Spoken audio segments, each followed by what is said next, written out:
Baruch atah Adonai Eloheinu melech shehakol ne'vivarech. Amen. Chaim, Chaim Leveracha.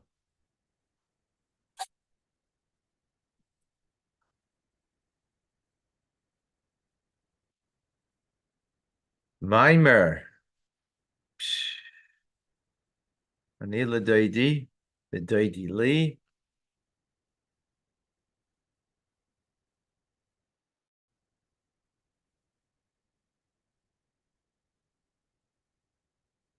So what we've explained, what the Rebbe explains, is in the metaphor that I am to my beloved and my beloved is to me, that I initiate in the relationship towards Hashem, to God, and then he initiates back, is all amazing. Is all in the month of Elul. And we understand that by the metaphor of the Melech Besada, the king is in the field, and whoever wants has the permission that they're able to go and greet the Melech, right? King in the field. And what is the king doing to empower us? He is receiving everybody with a fine countenance and then showing to everyone a wide smile. Showing the fine countenance is because we're human. Human means we're going to have our failings. And even though we may be distant from Hashem in the desert or in the field, right, which is a metaphor of distance from the palace of the king that's in the city, right? And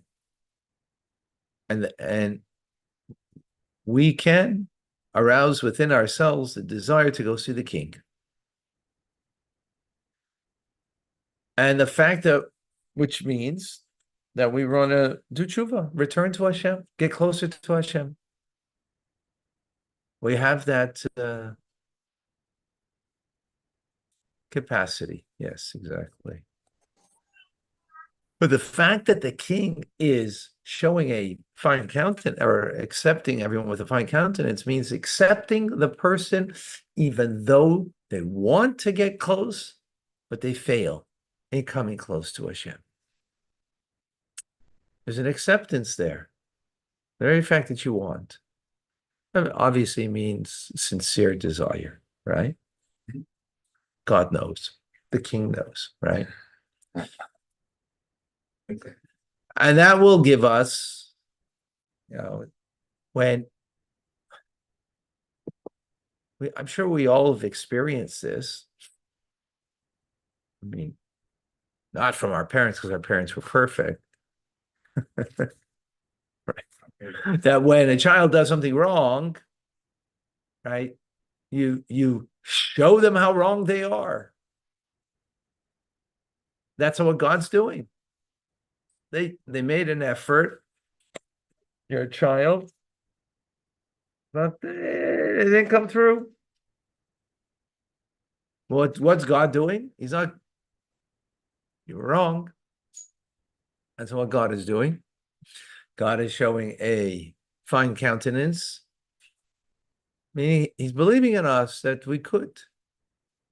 And because he's believing in us, therefore we can believe in ourselves, and therefore we can get closer to Hashem. But not only is he doing that, he's also has a wide smile, a pleasure he's having. And what's the pleasure? And the pleasure is his pleasure, right? Because it says mare. Mare means he's displaying. He's displaying. When you say he's receiving, who's the emphasis on? Who you're receiving? The people, right? You're receiving the people, meaning you're taking into consideration the people that want to get close to you and they have the desire, but they don't have the inner strength to make it happen. So the tshuva is not, right?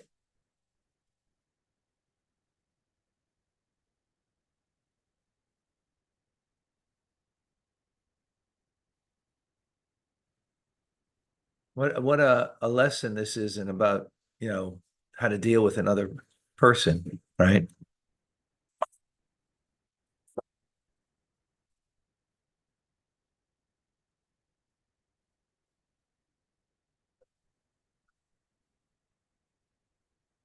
But when it comes to the next stage, he's displaying a wide smile.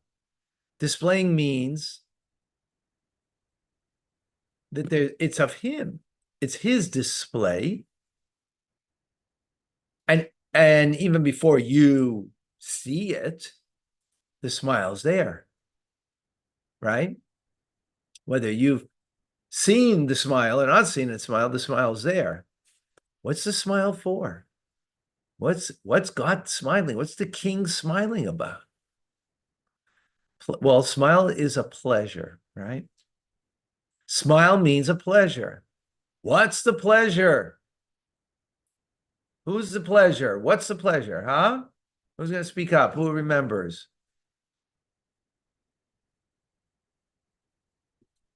No, see you. Wow, such humility before me. Such humility. No? Hmm? Not at all, actually. Big Chiddush. Lipa, Davida, Diane, Michael. Who else? Tim. Who else I see here? Alice. And I'm sure there's others that I don't see their name. Tim should know. Huh? Tim should know, huh? Yeah. Tim, you're in trouble. He's targeting people. Huh? He's targeting people there. Oh, I know Tim. Oh, yeah. Yeah. He's dedicated. So, well, let's break it down. What could God have pleasure? Could have pleasure in my Torah mitzvahs, right? He could have pleasure in my tshuva, right? Is that what he's having pleasure in?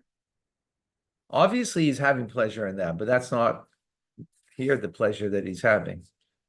The pleasure he's having is in us.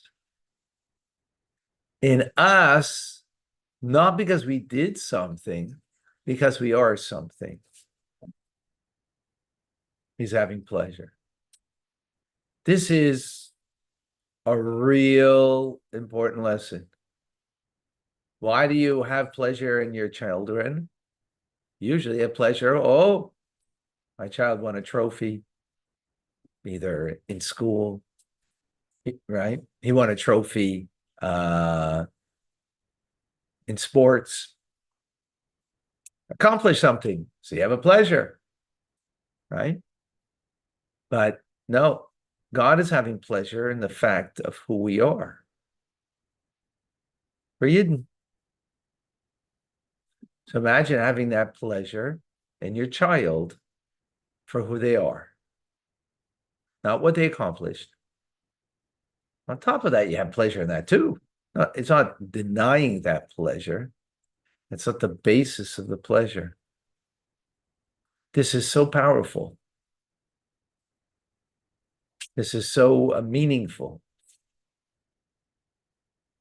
But just like Comforting.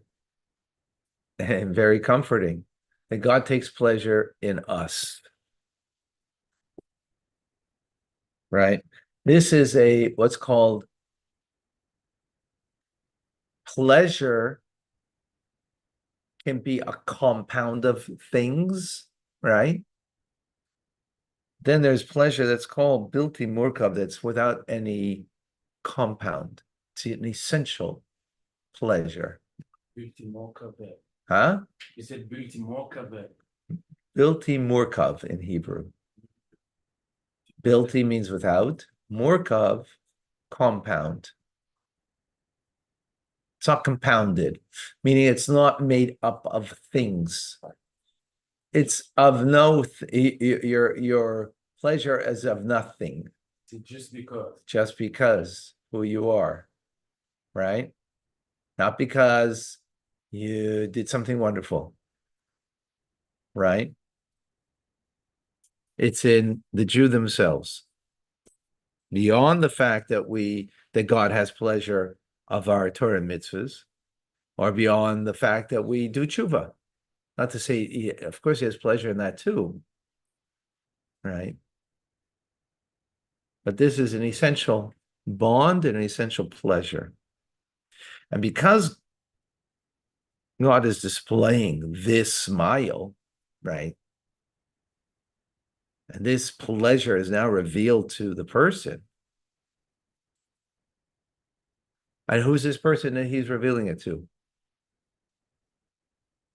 When Morton, actually not displaying it to everybody, displaying it. He has it for everyone, but not displaying it for everyone. The one who wants to do tshuva, right? Who's struggling to actualize, but wants, right? That's who he's displaying it to. Again, it doesn't mean he doesn't have it, but he's not displaying it, right?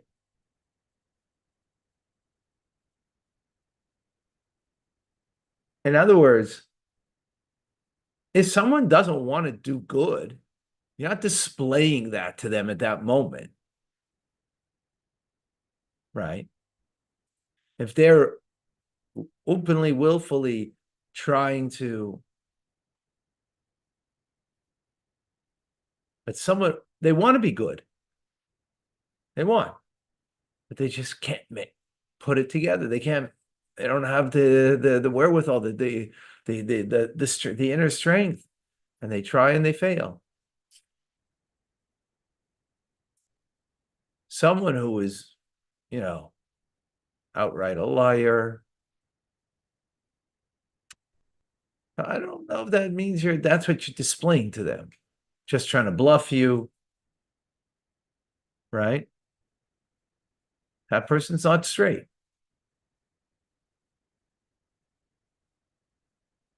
That's a little different. That's not fitting in this narrative over here, at least.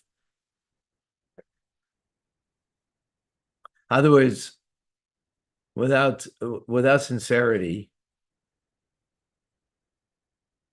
right? Without effort that's being made, you're not displaying. That's not what you're not displaying. Pleasure. What's the pleasure?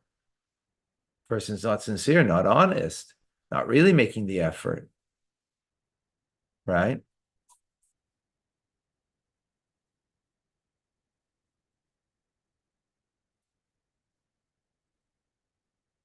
So, but this person who is making the effort, who is sincere, so then Hashem is showing this, right? This wide smile, displaying his pleasure, and not even that the fact that you are making, not because you're trying to make effort and that's what you're having pleasure in the person themselves. This awakens now in the person, Kemaim apanim el apanim, as the face reflects. Well, not face doesn't reflect in coffee. Huh? If it's clear coffee, then it ain't coffee. In water, your face reflects, but not in coffee.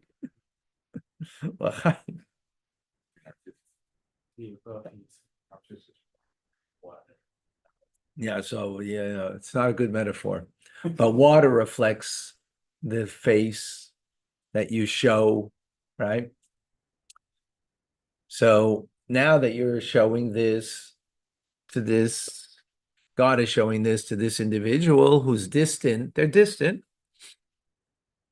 right? So now the individual who's being shown this, then the reflection will be back that that person is going to have a pleasure in godliness itself. Right? To the degree that the pleasure that the person will have will be in godliness itself and alone that. And this then gives a strength for the person to overcome all of the obstacles that are primarily within us, right? Primarily they're within us, they're not outside. But sometimes it might be outside of us. I mean, they're probably both.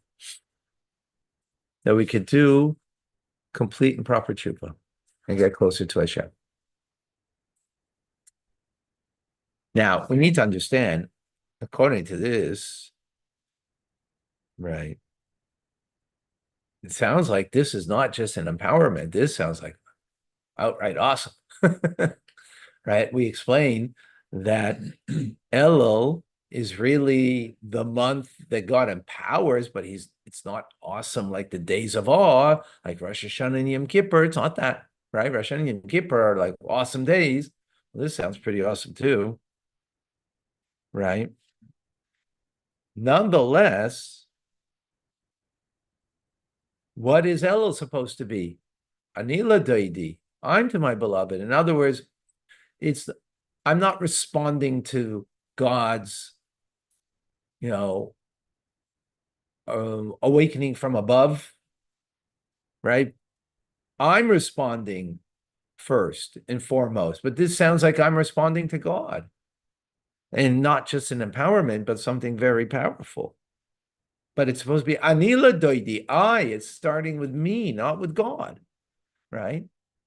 Rosh Hashanah Yom Kippur starts with God, that he makes awesome days, right? He makes Rosh Hashanah that I could start a new year. I could accept Hashem as king. And he makes it, you blowing the shofar is like, I know what it means that it's awesome because I was by the Rebbe blew shofar.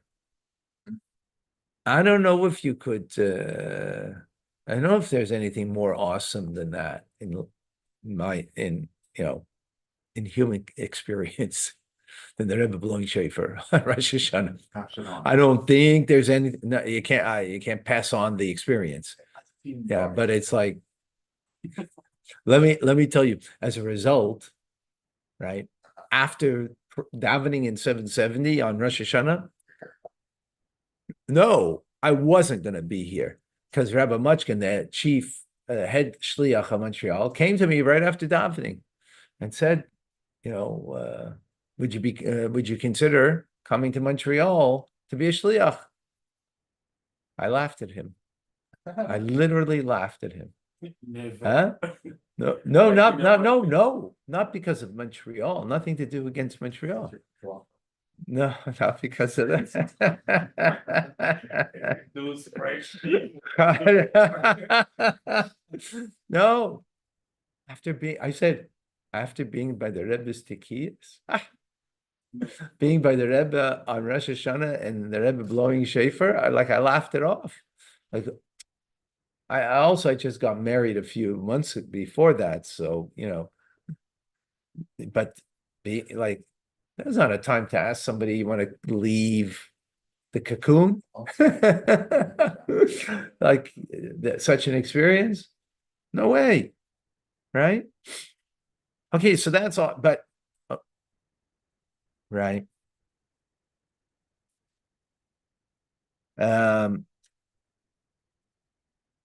Now to add to that, this revelation of Elul is not just an empowerment again. It's an awakening. Right, the king is in the field. Yes, it's true. Whoever wants, and he's accessible. He's accessible. That Excel is something amazing, and that that he's there. In the place where you are, even like you're there, you're a farmer in the field, and now you can go greet the king. Well, and that he is accepting with a fine countenance, and a wide smile, like that's unreal. So how is that not an initiative from above, so to speak, rather than the initiative ani from me to ledoidi, to my beloved, to Hashem? Come back tomorrow. You get some answers, God willing. Thank you, Rabbi. Yeah, did you ever accept the offer to come to Montreal? I don't know. I Are you I was really there? kidnapped. I'm here. No.